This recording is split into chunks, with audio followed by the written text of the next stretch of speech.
ये तीसरा ब्रीफिंग है।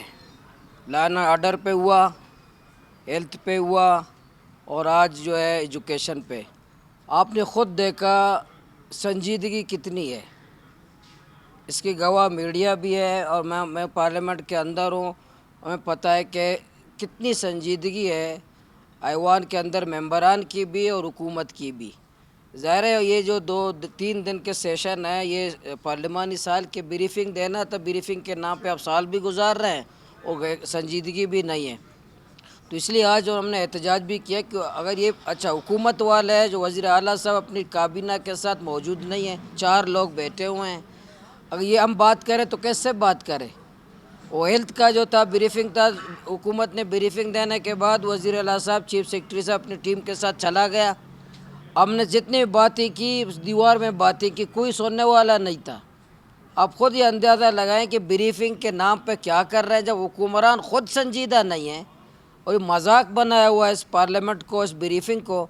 तो हमारे पास सवाए एहतजाज के, बाइकाट करने के और क्या रास्ता है। हमने बाइकाट कर लिया। अब गवर्नमेंट से पूछ ले कि अपोजिशन ने क्यों बाइकाट किया, वो उनसे पूछ ले। मतलब सर मतलब ब्रीफिंग देने देते हुकूमती अरकान नहीं थे यहाँ पर, इस वजह से आप लोगों ने बाइकाट किया। क्या मुतालबात थे सर आप? क्या आपने क्या सवाल किया? मैंने हुकूमती अरकान नहीं थे, काबीना नहीं थी, वजह क्या बनी?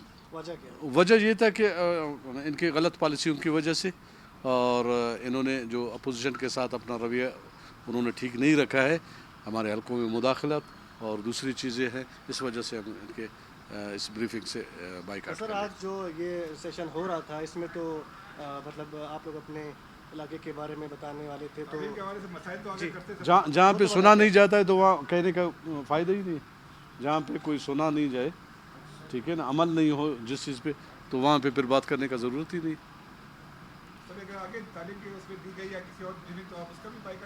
नहीं, ऐसी भी बात नहीं है कि ब्रीफिंग बाइकाट कर रहे हैं। असेंबली हमारा है, असेंबली उनका नहीं है, ठीक है ना। असेंबली हमारा है, हम अपने असेंबली में आएंगे, हम बात भी करेंगे, हम बाइकाट भी कर लेंगे, हम बात भी करेंगे, हम उनको सुनाएंगे, वो हमें सुनाएंगे।